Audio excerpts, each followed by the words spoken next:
சிவசுதன் மரணச் செய்தி கேட்டு குடும்ப உறுப்பினர்கள் அதிர்ச்சியில் நடுங்கினர் என அவரின் உறவுக்காரரும் தம்பியான சிவனேசன் கூறினார். நேற்று இங்கு பேராக் லிமிட்டில் உள்ள மலேசிய கடற்படைக்கு சொந்தமான 2 ஹெலிகாப்டர்கள் விபத்துக்குள்ளாகிய சம்பவத்தில் 31 வயதுடைய லெப்டினன்ட் டி சிவசுதன் உட்பட 10 பேர் மரணமடைந்தனர். காலை 10:30 மணியளவில் இந்த சம்பவம் குறித்து சமூக ஊடகங்களில் வைரலானது என்பது குறிப்பிடத்தக்கது. என் அண்ணன் சிவசுதன் கடற்படை வீரருடன் ஓர் விமானியும் ஆவார் என்றும் அவர் இந்த சம்பவத்தில் பாதிக்கப்பட்டாரா என்பதை தெரிந்து கொள்ள அவரின் அம்மாவுக்கு தொடர்பு கொண்டேன்.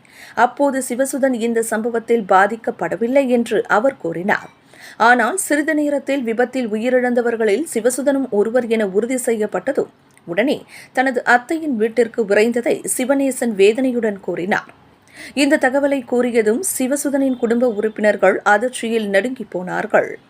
சித்தியவானில் உள்ள மறைந்த சிவசுதனின் பெற்றோர் வீட்டில் செய்தியாளர்களிடம் பேசிய அவர் இவ்வாறு கூறினார். 3 சகோதரர்களில் 2வது மகனான சிவசுதனின் மனப்பான்மையும் வாழ்க்கையில் முன்னேற வேண்டும் என்ற எண்ணமும் எனக்கு இன்னமும் நினைவுள்ளது. தனது லட்சியங்களை தொடர்வதில் பின்வாங்க வேண்டாம் என அவர் அடிக்கடி நினைவுறுத்துவார் என்று சிவனேசன் கூறினார்.